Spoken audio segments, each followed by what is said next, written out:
people of Oakland, Alameda, and Emeryville in the Districts 18 of the Assembly, and I'm proud to serve as treasurer of the California Legislative Black Caucus.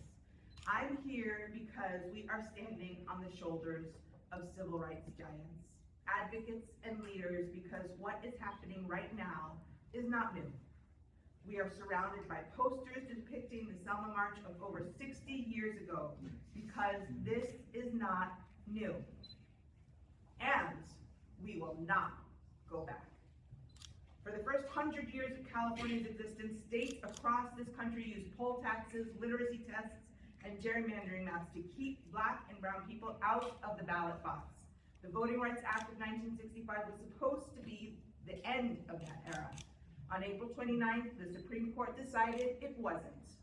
Trump's court decision in Louisiana v. Calif gutted Section 2 of the Voting Rights Act, a critical and sacred civil rights protection, and permitted states to use partisan gerrymandering as a wholesale excuse to deny Black voters a voice in this government.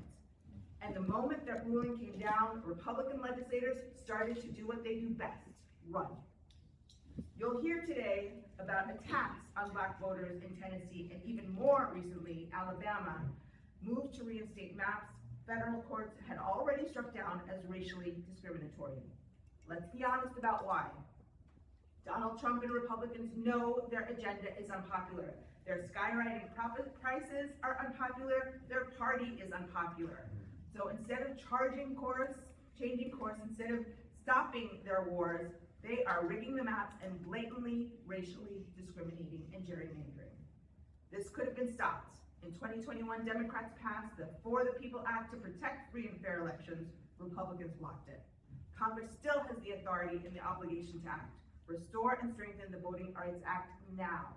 The John Lewis Voting Rights Advancement Act is in print. Where is it? That is why we are here, and I'm grateful to be joined by some of the most powerful voices in this fight. We will next hear from our California Legislative Black Caucus Chair, Dr. Akila Pearson. We will next hear from our Assemblymember Shadeh Al-Hawari on the impact of children, families, and communities of color.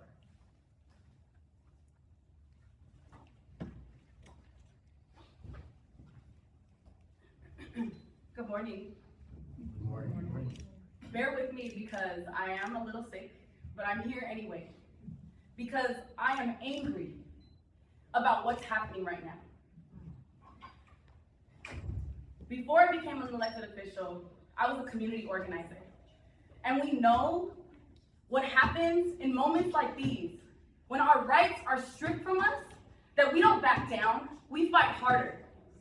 We are here today to say that we are not going to back down, and we will not go back.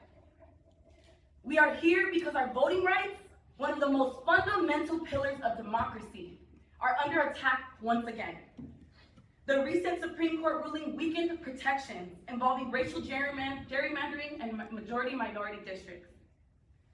And of course, we have states in the South that wasted no time. The state legislatures who wanted to just be racist outright. In Tennessee, they went forward in record time by changing the maps. In Alabama, we're seeing it happening. In Louisiana, we know that our congressional maps cannot just be redrawn and to try to silence our voices, especially Black voices. But of course, they're eager to silence our voices because they know how powerful we are. Decades of hard-fought racial progress is being washed away in the blink of an eye. The lifelong work of Reverend Dr. Martin Luther King Jr. and John Lewis, and we are not going to stand here and allow that to happen. This court decision sets a dangerous precedent. Minority communities now face far greater barriers when challenging district maps that weaken our voices. This isn't new. We know this isn't new. This is an extension of the same racist systems that we've seen over and over, where leaders in power have upheld for hundreds of years. And even though it's 2026, the story remains the same: oppression, exploitation, and misrepresentation. This is just another chapter of the Republican playbook that the Trump administration is using to silence and oppress minority communities. This racist in chief has empowered bigotry at every level. He rolled back DEI initiative. He's using ICE to racially profile communities. He's disrespecting ethnicities all over the world while praising white immigrants from other countries. Trump is trying to steal the election any way that he can, and his puppets in the Supreme Court are helping him do just that. We must demand accountability from the courts. We must call on our communities to organize, to vote, to stay engaged. If we vote, there is no racist Supreme Court ruling that can silence us, but we must vote.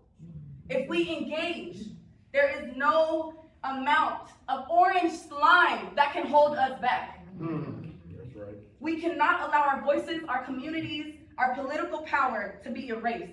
This moment calls for action, resistance, because our democracy depends on it. Thank you.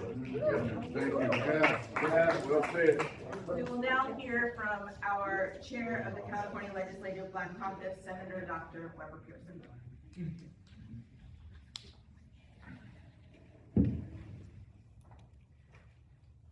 Well, good morning, everyone.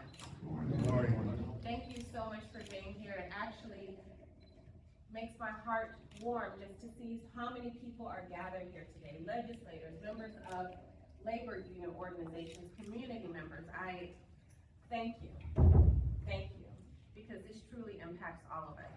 As stated, I am Dr. Weber Pearson, Senator proudly representing Senate District 39 in San Diego, and I also have the distinct honor of serving as chair of the California Legislative Black Caucus. Today, we are not here to simply discuss politics. We are here to speak honestly about power, access, and the ongoing efforts to silence community whose voices some believe matter less.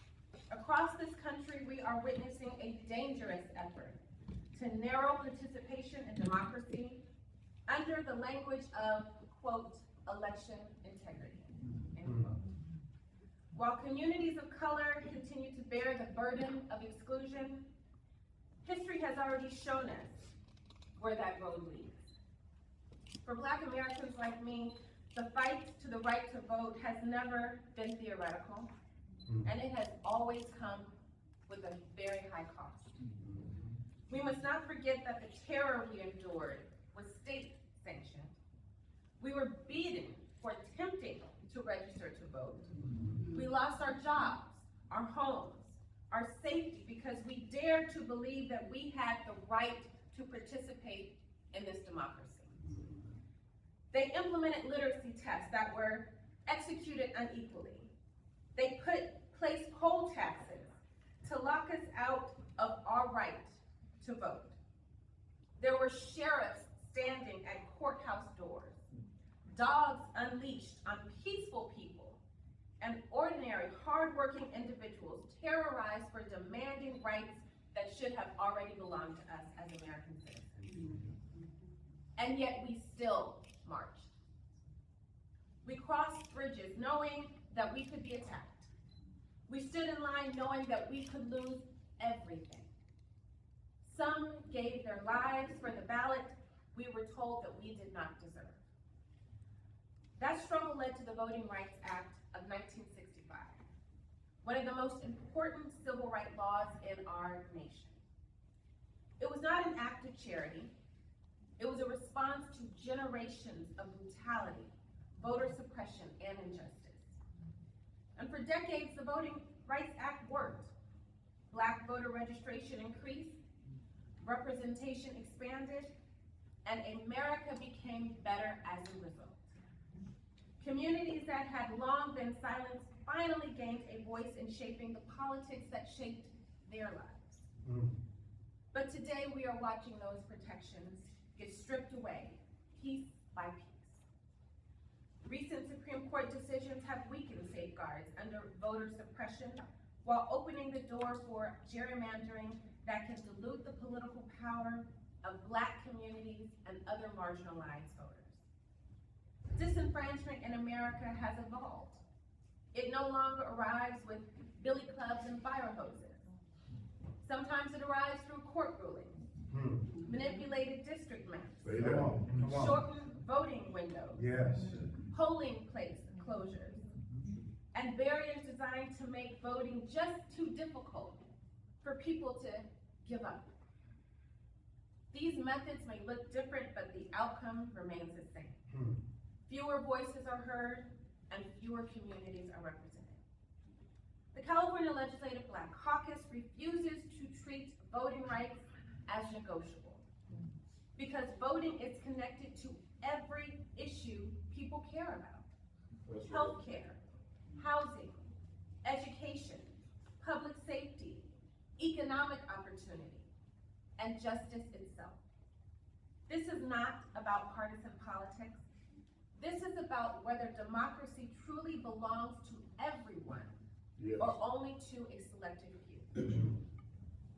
Our ancestors fought too hard, sacrificed too much, and endured too much pain for us to grow comfortable while those rights slowly erode. Say So that. today, we stand in solidarity with all voters across this country who are being targeted, marginalized, and silenced. We stand with those continuing the long work of protecting democracy at the local, state, and federal levels. Because we cannot call ourselves a democracy while barriers are in place at the ballot box. And we cannot remain silent while communities are targeted for political and racial gain. Yes, say that. The California Legislative Black Caucus stands firmly in defense of voting rights, equal representation, and the principles that democracy must include all people, not just a privileged few. We will continue to speak out, we will continue to organize, and we will continue to protect the voices of the people. Thank you.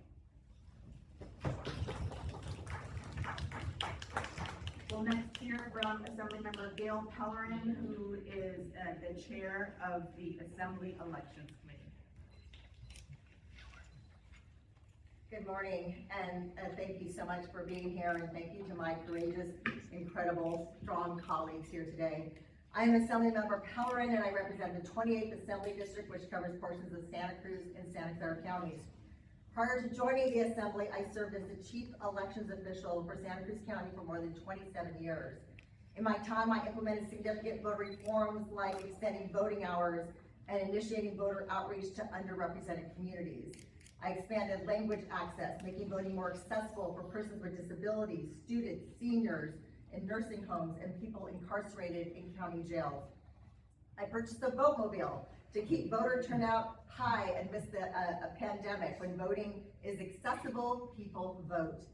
Having spent my career in franchising voters, it is a dark moment for our nation's elections and for voting rights across the country, and it is very bittersweet to be here today with my colleagues and Representative Justin Jones. Just 2 weeks ago, the United States Supreme Court eviscerated the protections of the Voting Rights Act of 1965 against racially discriminatory gerrymandering. In doing so, the court effectively gave states a green light to dilute minority voting power so long as they framed that action as motivated by partisan politics. The result has been a rush among southern states to eliminate majority Black districts for partisan gain. Florida and Tennessee have already adopted new district lines that weaken the voting strength of minority communities, while similar efforts are underway in at least 3 other states. Louisiana and Alabama went so far as to cancel primary elections already in progress, nullifying ballots cast by voters who had already participated. Alabama is now attempting to use a congressional map that a federal court, including 2 judges appointed by President Trump, already found unconstitutional because it intentionally diluted the votes of Black Alabamans. And in Virginia, the state Supreme Court effectively just silenced the voices of millions of voters. In response to the Republican-led states that redrew congressional maps to entrench power despite shifting opinion, elected leaders in Virginia proposed redrawing their own maps. And just as we did in California, Virginia lawmakers ultimately chose to let the voters decide. Virginia held a special election on a constitutional amendment to permit mid-decade redistricting. The voters spoke and the amendment passed. Yet, after allowing that election to proceed, the Virginia Supreme Court overturned the results on a technicality, effectively discarding the votes of millions of Virginians. These developments should concern everyone who cares about fairness in elections and equal representation in our democracy. The Voting Rights Act was written in the blood, the courage, and the sacrifice of Americans who fought to make democracy real for everyone. We cannot stand by while those protections are dismantled piece by piece. When courts weaken voting rights, it becomes our responsibility to fight even harder to protect every person's freedom to vote and to have their voice heard. Thank you so much. Yes. We will now hear from David Trujillo, ACLU Action, who will speak to the SCOTUS rulings and the California intersection. Good morning, my name is David Trujillo. I'm the Executive Director for ACLU California Action. I want to thank the Legislative Black Caucus for gathering us here to talk about how to fight back against the recent attacks on democracy through the courts. Sadly, as it has been noted, these attacks on democracy are nothing new. The ACLU has worked for decades to protect voters and challenge discriminatory practices designed to disenfranchise people of color. The recent Supreme Court ruling in Calif eviscerated our nation's most sacred civil rights protection, Section 2 of the Voting Rights Act. These protections were earned after decades of organized protest and resistance to end Jim Crow, and now the Supreme Court has issued the devastating blow to critical civil rights protections by allowing states to use partisan gerrymandering as a wholesale excuse to deny Black voters a voice in their own government. American democracy has been forged through struggle. Make no mistake, the forces that supported poll taxes and who beat Americans trying to register to vote in the last century are the same forces that today celebrate voter ID laws and the dismantling of Section 2 of the Civil Rights Act. Their tactics have changed, but their goals, their racist goals, have remained the same. Well, guess what? Our resolve remains the same as well. Our moral high ground is still with us, and history will once again continue to prove us right. Because no amount of whitewashing by SCOTUS or political forces can hide the fact that these efforts are an assault on our democratic principles and an attempt to block us from reaching our highest ideals. What we've seen in recent days in states like Tennessee and Alabama should alarm us all, which is why the ACLU is fighting back by co-sponsoring the California Voting Rights Act of 2026.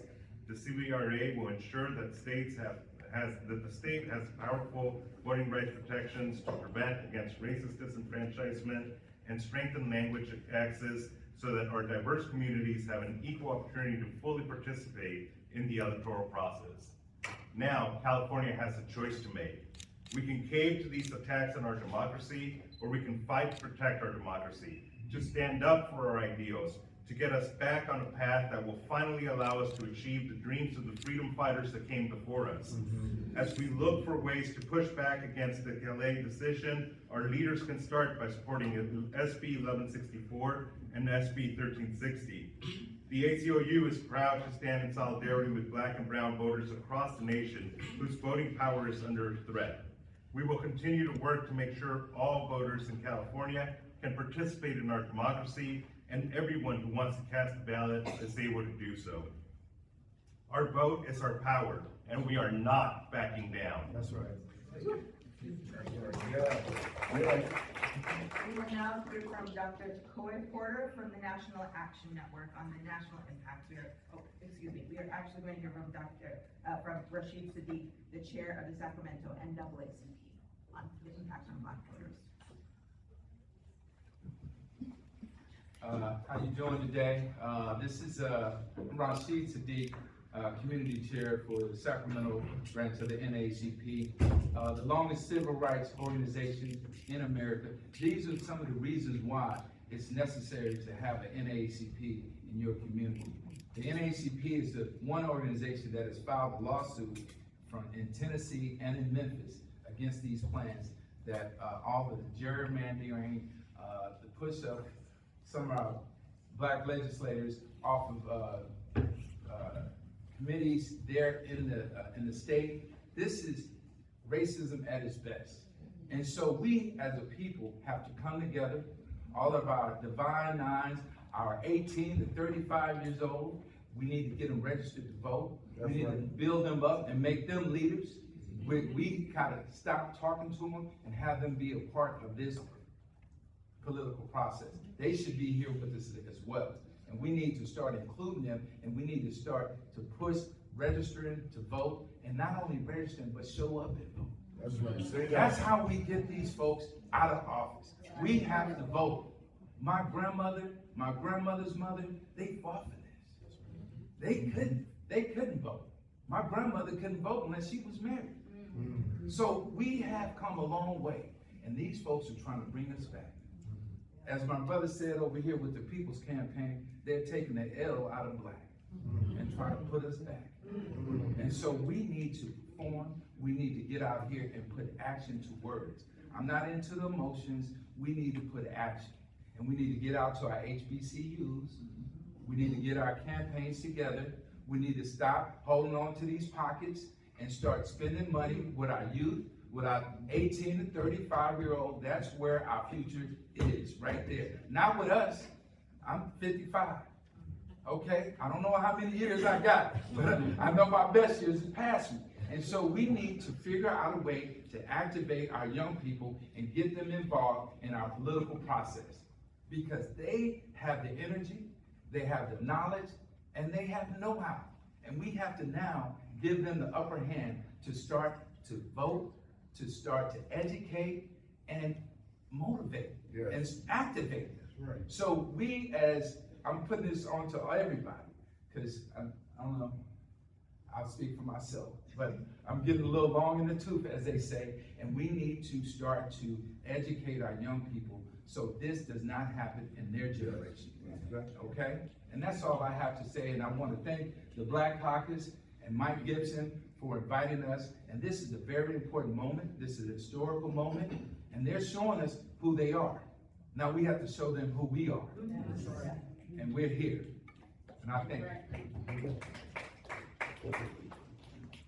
We will now hear from Dr. Takoy Porter from the National Action Network on the national impacts of this moment. No justice? No peace. No justice? No peace. No justice? No peace. I am Dr. Takoy Porter, President of the National Action Network Sacramento chapter and Senior Pastor of the Justice Church in Sacramento.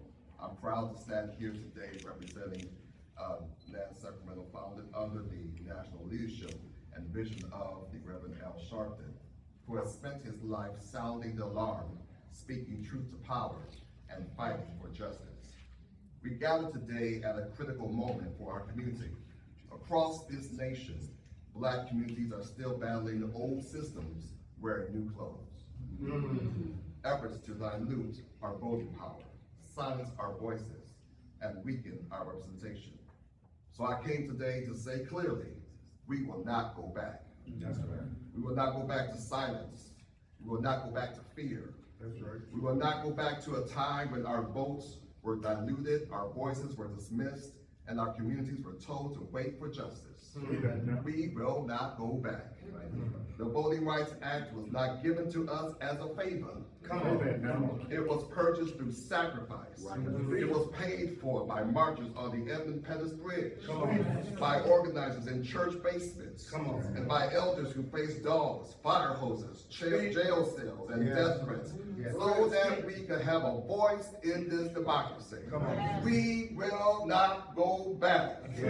So when courts weaken voting protections, when states withdraw maps to silence Black voters, when extremists try to make it harder for our people to be counted, represented, and heard, we must sound the alarm. Yes. Because this is not just a legal issue. This is a moral issue. This is a justice issue. This is a democracy issue.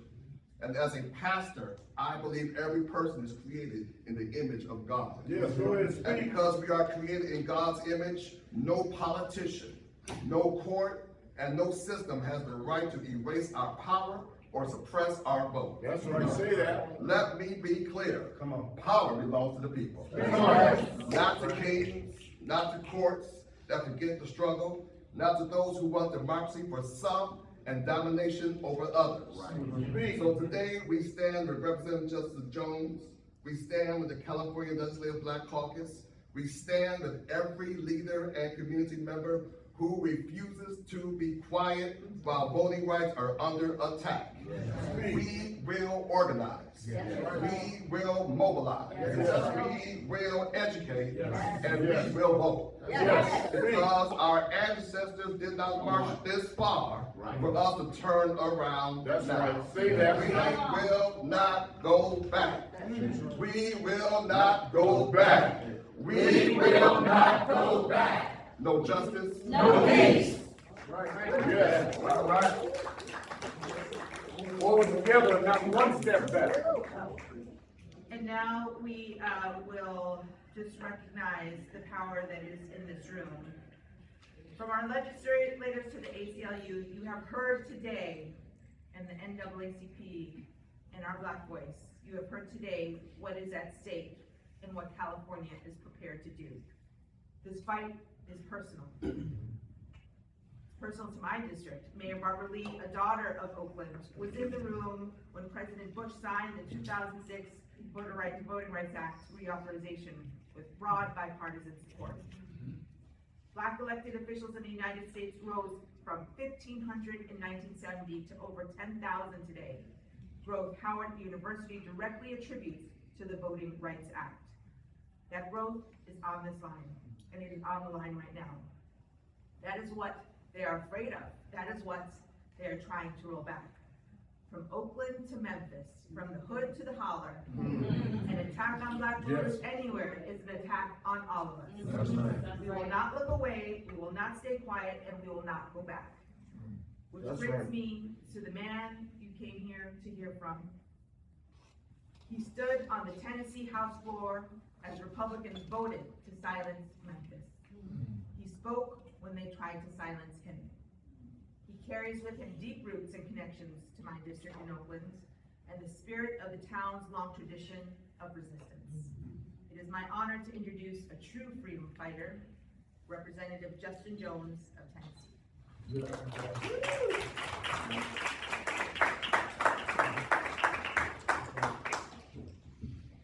Power to the people. Power to the people. Power to the people. Power to the people. Power to the people. Power to the people. My name is Justin Jones, and I serve as the youngest Black lawmaker in the state of Tennessee. And I come here from the South to Sacramento to say that we need California's help as we confront this new Confederacy. When I walked into the House floor last Thursday, it was 2026, and when I walked off the House floor, it was pre-1965. What we saw was a rollback of the clock of history, bringing us back to times that we don't want to go to. And I want to start also by saying that just yesterday, I received a letter from the Speaker of the House of Tennessee, removing me from every committee that I serve on as a member. And not just me, but every Black elected official in Tennessee has now been removed from their committees. This is what we mean when we're facing a new system of Jim Crow inequality.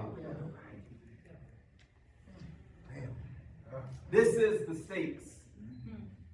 And so I see the sign that says, we will not go back. And we chanted, we will not go back. And when I walked off the House floor last Thursday, I walked out and I burned the Confederate flag outside the chamber to send a message that we will not go back to the times in which our folks were met with billy clubs and the blast of fire hoses for trying to exercise their equal participation in our democracy. We will not go back to times in which we had days in jail cells and nights of bomb fences for trying to be equal citizens in this multiracial democracy. We will not go back. That's right. That's right.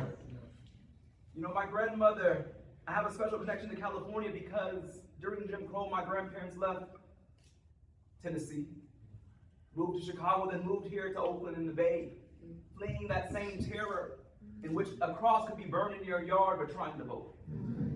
I went back there as a HBCU student at a college there, and I ran for office, and I think of my grandmother, and I think of that terror that she left. And I think of the times that they're trying to enact on us right now. This is not a dress rehearsal.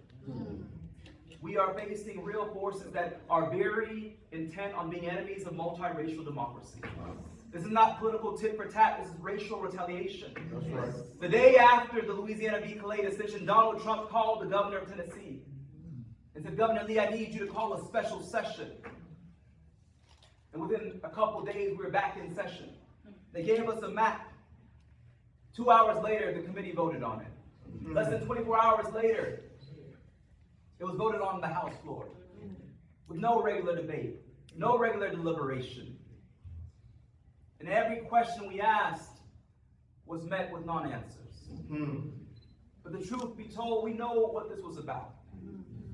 It was about diluting black and brown voter participation with surgical precision. It was about making it so that a city like Memphis is now connected to a voting district 300 miles away. Wow. Diluting the vote of that community, the largest black community in our state. In which a community like mine in Nashville is now connected to 5 congressional districts. Driving 30 minutes, you pass through 5 congressional districts. Just to visualize how absurd this racial Jim Crow gerrymander is. And so what I'm here to say, and I'm honored to stand Assemblymember Bonta, the Black Caucus, our civil rights organization, our labor leaders, to stand as a united front, because the only way we defeat this new Confederacy is with a united front of United States. That's right. That's What right. happens in Tennessee is connected to what happens in California. What happens in the South is connected to what happens in Sacramento. That's right. And so we must stand together in this moment and say with a loud clarion call that if they come for one of us, they're coming for all of us. That's right. Whether they wear white sheets or black robes in this country, come on, call out white supremacist terror. That's right. Whether they wear suits and have titles and do it in the nice demeanor of decorum. What is happening is policy violence. It's spitting on the graves of our martyrs, like Jimmy Lee Jackson and Viola Luozo and Cheney Goodman Schwarn, and that's what they did. Say that. A right bought for in blood. And so I think of our ancestors, but most importantly, what I want to say to all of us here today is who we're really accountable to is our children. Right. This next generation who is counting on what we do in this moment. And as I told my colleagues on the House floor in Tennessee, history will judge us not by what we do, but by what we don't do. Let us err on the side of action. Let us err on the side of disrupting this attack on multiracial democracy. Our democracy requires disruption, requires doing things out of the ordinary. And so the speaker kicked me off my committee, but I said to hell with this committee. We're not silencing the voice of people who will not bow down. We are not going back. We are not going back. We are not going back. We are not going back. We are not going back. Thank you all, and we'll continue to fight together. We need your help in the South. We're going to get ready for a Freedom Summer, which we're calling on allies across this nation. Join us in these southern states. As the only way to combat voter suppression is with more democracy. By organizing even harder and letting them know that these gerrymanders won't work if we turn out in numbers that they can't even predict right now. Donald Trump is concocting new strategies of voter intimidation, having arm people outside our polling places. They're concocting new attacks to make it harder for folks to exercise the ballot. But we know that people who are united and who are in solidarity, who are coordinated and organized, can always defeat fascism and racial terror. And that's what is required in this moment. And so I'm here today as one of many to say that it's not about even us as elected officials, but it's about silencing the voices of people in our district. The last time I was here in Sacramento standing with you all, I was kicked out. I was expelled from the Tennessee House of Representatives. That was the canary in the coal mine when they kicked out the 2 youngest black lawmakers, and now they're trying to go after black political power outright. Every single congressional district in Tennessee will now be majority white. Every single district in Tennessee will now be gerrymandered, to which black people have no voice in our democratic process. That is what we're facing, not racial, not partisan tit for tat, but racial retaliation. That's the message I want to send to the media here. This is not about partisanship. This is about race, and it's being done with unrelenting vigor and determination. And it's not just Tennessee, but I'll be in Montgomery this weekend standing with legislators in Alabama, it's Louisiana, it's Mississippi, it's South Carolina, it's the entire South is falling. And we're saying that the South is not going to rise again, but we stand in a new tradition that says the South can rise anew. It can rise with a multiracial, multi-generational coalition that breathes life into our vision of what this nation, not what it was once, but what it ought to be. That's what we're fighting for. So I want to stand here and say thank you all. Power to the people. We'll continue to fight together. We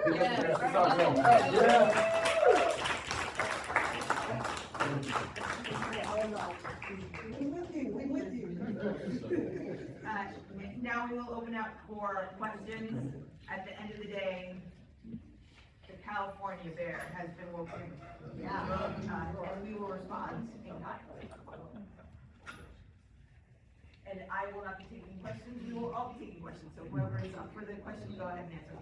Alright, so, Assemblymember Bonta, what can California really do to, undermine the Supreme Court, the US Supreme Court's decision on the Voting Rights Act and protect voting rights? Identify. Oh, sorry, yes, Madeline Shannon.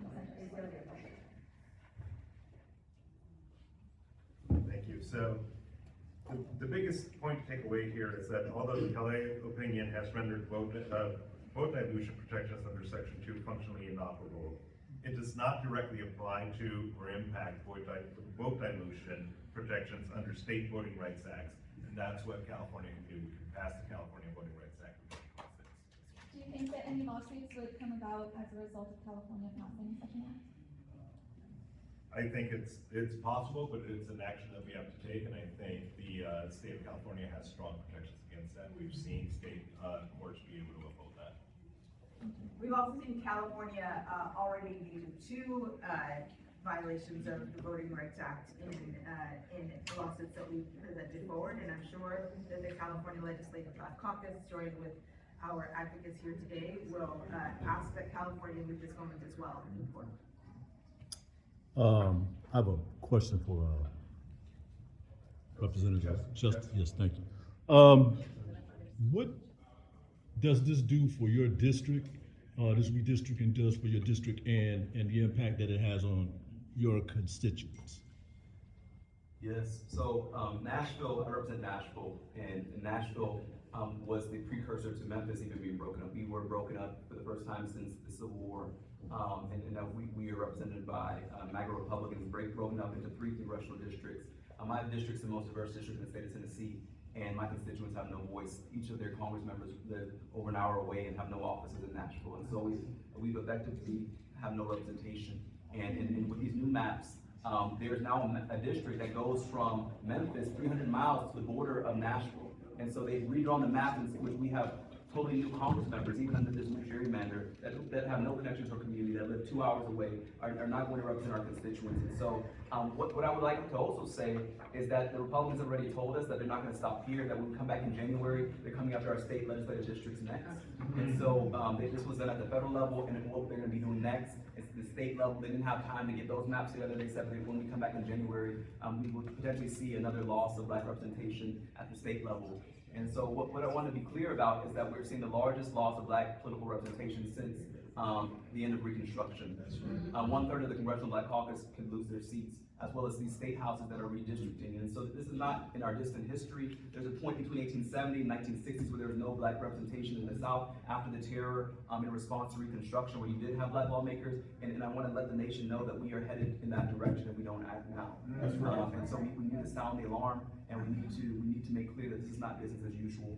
And that we need folks to stand with us and to recognize that the South is the tip of the spear, but they're not going to stop there. And what are the people, the parts of Memphis, what are they coming to tell you as far as trying to reorganize, and try to fight this? It's the same thing. 4 lawsuits have been filed in federal courts in Tennessee. Memphis has been the most glaring example because it's a community with over 50% Black population, and so it was very clear that this was about race in Shelby County. And it was done. Tennessee's the first state since the Louisiana v. Clay decision to redistrict. And so it's a direct response to that dilution of minority voting power and protections, that elimination, I should say. And so Shelby County, Memphis is facing the same exact thing. Literally, Memphis is going to be connected 300 miles away to a county 300 miles away, picking up all these counties that are majority white to dilute that little sliver left of the Black community there. And so it's being done, again, with surgical precision. It's very clear, very intentional. When we asked the committee what were they basing the decision to draw these maps off of, they said, well, it wasn't racial data, it was the census data. And it was about partisanship. And if any of us know the census does not list political party, but it does list race. And so it's very clear where they got the data from. They looked at racial data to craft racially gerrymandered maps that diluted and broke up Black political power and effectively eliminated it at the federal level. We will now have we have 9 congressional districts in Tennessee. Every one of them will be majority white. And it was at the behest of President Donald Trump calling the governor, calling us back to a special session after we had adjourned for the year, and instituting this Jim Crow gerrymandering in the state of Tennessee. Virginia Wilson, California Black Media. So, and this might be for you or for ACLU, but I know that you just said that, and I'm just reading your report, that Democrats warned that a third of Congressional Black Caucus could be wiped out by redistricting. In California, we do have a redistricting commission. How will that play into the federal changes? You know, how do those things interact? Will they cancel each other out, or, you know, is it just too early to tell what will happen? So the question is, how does the independent redistricting? Yeah. That's a really good question. The simple, or the straight answer that we have right now is delay has no relevance to state bureau provisions unrelated to overall redistricting. I will say the independent commission should be able to uphold other states that have that as well. And so I think it remains to be seen how it's going to play out, but we feel pretty strongly that the more we strengthen our state's voting rights act here in California, the better we'll be able to protect our voters here. Hi, Lindsay Holden from Politico. This is a question for whoever wants to answer it.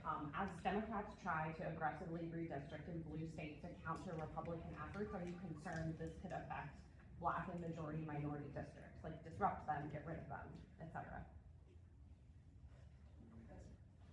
I will say that we absolutely have to be, and I've heard that critique is something that we need to be careful of.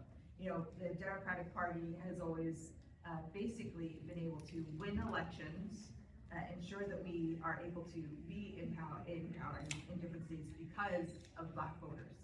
So that, I think, is a call to the Democratic Party to recognize that as we aggressively seek to make sure that we are protecting our party ability to be able to have a majority in any particular state, that we do not forget and do not disregard the importance of making sure that Black voters are at the center of that. Is that something you guys are having conversations about in California? We will. Yes. It's always a fun discussion. Okay. Always. Thank you. Sorry, Andrew with the Sacramento Beat, and I was Representative Jones. You mentioned Alabama. Are you headed anywhere else? And also, are you having conversations with national party leaders, and kind of what are those like? So yeah, I'll be joining Black lawmakers from across the South. We're convening in Alabama this weekend. We're expecting thousands of people and the Congressional Black Caucus to stand together in solidarity in Alabama. And I know that we're going to be going across the South, going to these southern capitals, and really trying to actually put up a united front, because we know that our opponents are united. You know, Donald Trump and these white nationalist groups are united in their attack on Black political power, so we must stand united as Black electeds from not just across the South, but across this country. That's why we're here today. And so we have met with folks. We had national leaders present, you know, Eric Holder, Stacey Abrams, who have been involved in the fight in Tennessee, and for years now, including when we were expelled, and we're continuing to stand together. But I want to send a message that for so long, too often the nation is written off the South. You know, you hear people say, well, why don't you just move? But do they not realize the majority of Black people in the country live in the South? But the South is really the front line of our democracy from the Civil War and slavery to the Civil Rights Movement to now. And so we want to send a message to the country that it's time to show up in the South once again, and to stand together, because what happens in one state is connected to what's happening here. And we need to be united right now, because we face a very dangerous trajectory of where we're headed with this moment. And, you know, like I said, we've removed Black political power at the federal level. The Speaker of the House has removed every Black member from their committees. I mean, we're getting back to Jim Crow. We're really going back there. In my state, 1 in 5 Black people cannot vote already because of felony disenfranchisement. We're getting back to Jim Crow.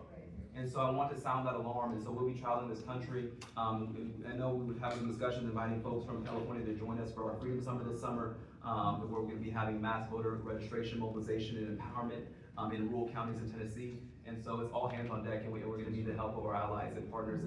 This is like the Civil War again, and I'm here to plead with the folks in California to stand with us, because they want us to feel isolated. They want us to feel powerless. but they don't know that they have awakened a bear, and that we've always been in this fight together, and that again, if they come for one of us, they're coming for all of us, and that's the message to the American people, to the people of California. We can take a final question. Hi, I'm Yayo Bob. I'm Yayo Bob from Tunji, African Wilmington, South Carolina. And at this point in time, Senator Ledbetter has actually been pushing for the 14th Amendment to be abolished. She actually spoke on it on the House floor. Whereas actually your President Clinton, Trump has actually been going down in the South Carolina region and actually canned African Americans, indigenous, to actually make sure that they can push for those of the political politicians when it comes to Republican format versus a Democrat having to vote against themselves. So I would ask you, as anything with the Black Caucus, are you guys going to go ahead and fight and push back on that abolishment of the 14th Amendment and then go down to South Carolina and stop them from coming to the indigenous region, basically the Gullah-Geechee areas where we're at? So are you guys going to stand there and do anything to fight and push that back?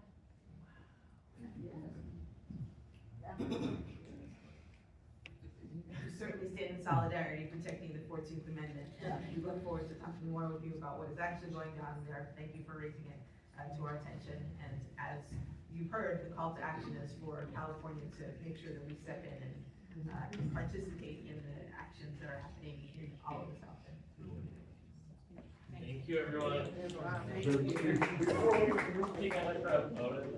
Before we leave, everybody, if you don't mind, if graciously, I can say something to take us home here. My name is Brother Kevin Carter. I live here in the city of Sacramento, and I'm an activist in the Poor People's Campaign. But I want to tell the people here something today that happened 40 years ago in this state. While I was working as a security guard on the corner of 8th and L, I found a $20 gold piece. What does that mean? It was a 1909 double eagle St. Gaudens. Well, 1909 holds the history of our social justice movement. The day that I found that coin was the first month, which is January the 13th day, 1983. And when I put all these things together, it showed me the history of my people. The lady that is on the coin, it was an African-American woman by the name of Henrietta Anderson. She was put there for the suffrage of this nation. But that's the gold standard that holds for us in this room. And we should never let that go. And I just want to leave you with the poem, because I don't have time for a speech. I found a coin of gold. It had the year 1909, and it was full of hope. This coin I found is not mine to claim. It is for the people to see of its natural remains. See, it's a gold coin of liberty that holds the interest and justice for all. May it remain and teach us all. And may the Spirit of God join us all, so we as a people never fall. So we as a people never fall. This is where we're at today. We're going back to the Civil War to take away our civil liberties today. That's where we're at today. That's where we're at. And we all need to wake up and start fighting in this Civil War. To keep what's ours and take back what's ours. We can do this today. I want everybody in this room to know that. California has the leading interest in all of this that's happening today. And we must all unify and join together as a multiracial democracy and start to go to work and make this happen, because the other side is not waiting. You see what they're doing. God bless you all, and thanks for allowing me to speak. And if you want to group together for a quick photo, that'd be great.